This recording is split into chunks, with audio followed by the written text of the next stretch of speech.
Right, and that means you have graduated to the rank of Kai Savant. Savant? Savant. Valid. Actually, I never understood what the heck that word actually meant. It would practically mean one who has intricate knowledge and expertise in a given subject. Oh, like I have delicate knowledge of how to make no sense or talk about something completely No, that's a character flaw. Thanks. Sorry, I know I kid. Okay, level what? Kai Savant? Yep. I said what as in, what level was it again? 9. 9, okay, fine. I think that is the only thing I cannot really catch up with, what level we are. Why don't you just write it down? It increases by 1 every book, so... Okay, fine, if it just automatically... yeah. Sorry, I'm too used to the whole... At some point in time, you reach a level, not just each time we skip to a new book. In any case, we got some Kai wisdom here. Your mission is one of peaceful diplomacy. But beware! The Desert Empire of Vasagonia is notorious for being a land of deceit and treachery. Be on your guard at all times. Also make notes as you progress, as you will find it will be a great help in future adventures. Many things that you'll find will aid you during your adventure. Some special items will be of use in future Lone Wolf adventures, and others may be red herrings of no real use at all. So be selective in what you decide to keep. If this is your first Lone Wolf, it isn't, blah blah blah blah. May the spirits of your kind master guide you on your perilous adventure. Good luck! Huh. Thanks. Well, if it ain't broke, don't fix it. Yep.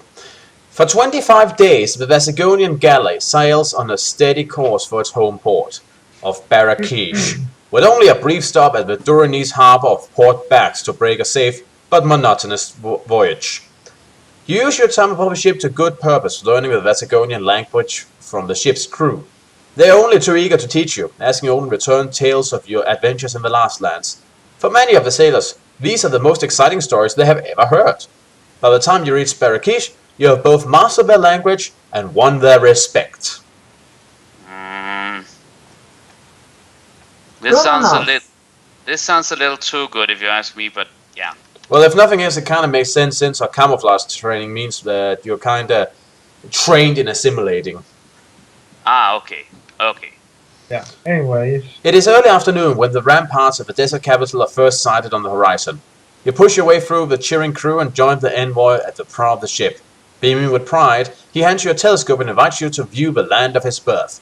The sight is indeed breathtaking.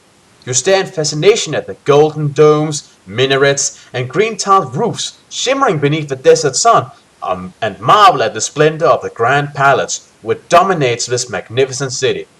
Then you notice that from every golden turret of the palace flutters a long, black pennant. Wait, the golden turret of the palace? Golden turrets. Ah, okay. No golden turrets. Would be difficult to explain to tourists. You There's ask, a turret on a palace. you ask the envoy of the meaning of the black flags. Horror floods across his face as he snatches the telescopes from your hands. By the spirit of the Mahjan, he is dead! The Sarkhan is dead! Well, fuck. Shit.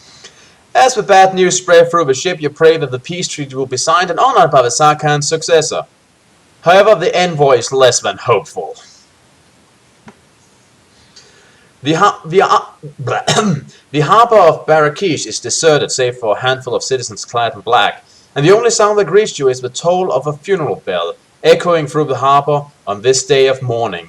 Then a horse-drawn carriage enters the harbor square, escorted by cavalry of the palace guard.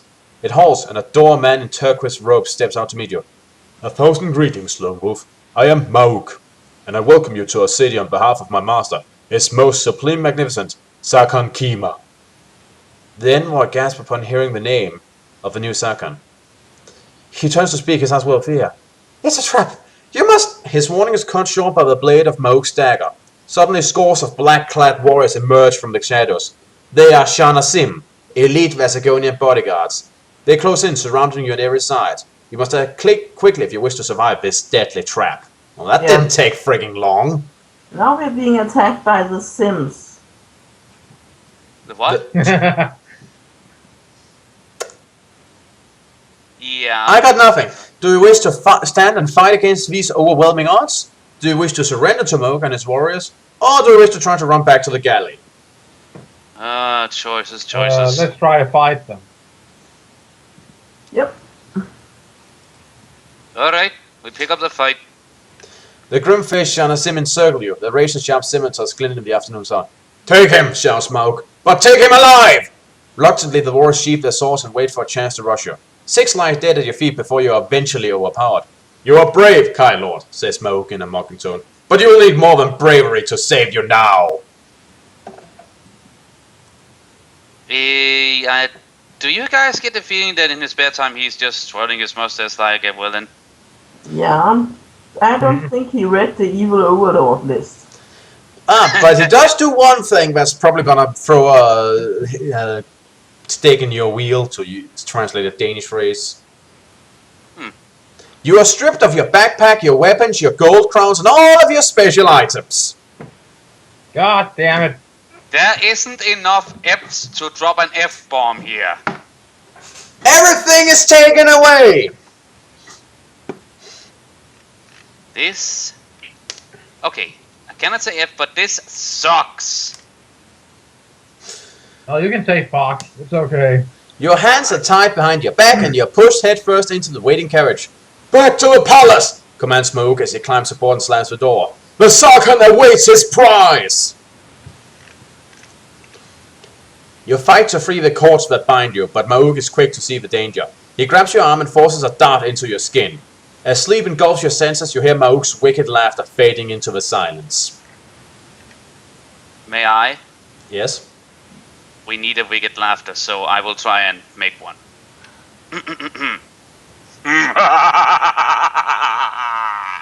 Yeah, I think that was just about generic enough.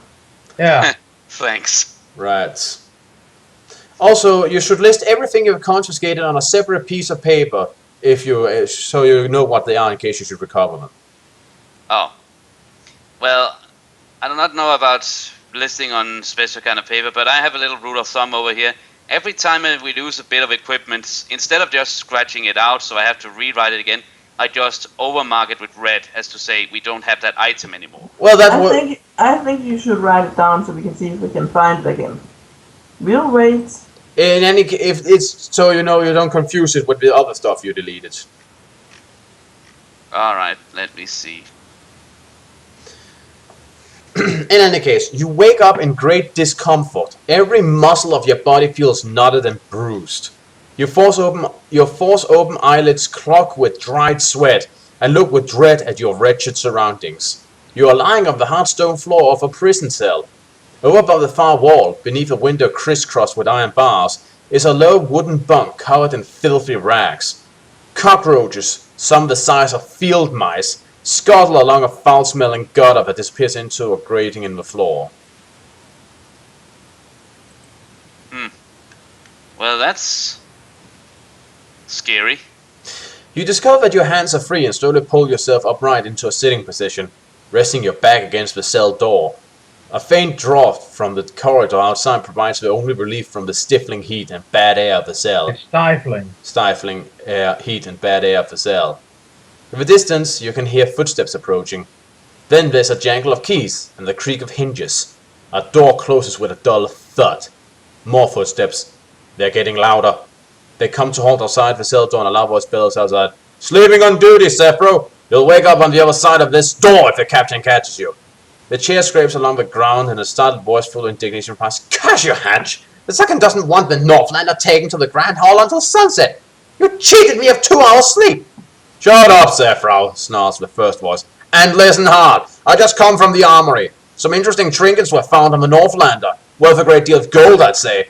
Seems I paid it to let them go to waste. Eh?" But Why is he Canadian? I don't know. He just says eh. The two guards chuckle greedily and discuss at length the good time they will be able to have in the city once they have sold your equipment. Of course they will. What are the name of the guards? Well, the sleeping one was Sefrau. 2 seconds. Yes. And the loud one is Hutch. Hutch. I think that's how it's pronounced. Hadj. Yeah, great. He sounds like the first thing you sound like when you make a sneeze. Hey! Shoo! The two guards. Oh, yeah, alright. I'll take a peek at our friend, says one of the guards. I wonder if he's enjoying our hospitality. A spy hole slides open above your head and you hear a gasp of shock. He's gone! He's gone! But Marjan, we'll lose our heads! You suddenly realize that you cannot be seen so close to the door. What? Oh my god! What? Let me guess. One of them is gonna rush in a couple of moments, and then we can knock him out. Let me see, hisses the other guard, eager to see for himself. You hear the click of the key in the lock. This could be your chance to escape. Do you wish to attack the guards as soon as the door opens? Or do you wish to move away from the door and stand in the middle of the cell? As soon as the door opens, I don't know about that because I'd say we should. If we stand in the middle of the cell, they can probably see us. Yep. But on the other hand, we might be able to just scare them to run away. Who knows? No, if we move in the middle of the cell, they'll be able to see us, and then they won't open the door. I have a point. And then they'll just shut it again the moment they see us. Yeah. And so attack you do. The guard pulls open the door and you spring into action. Your clenched fist strikes the first man beneath his bearded jaw, lifting him from the floor with the power of the blow. His sword drops from his hand and clatters to the ground close to your feet. Do you wish to pick up the sword, or would you rather ignore the sword and attack a second guard with your bare hands? Let's just continue with our bare hands. Okay.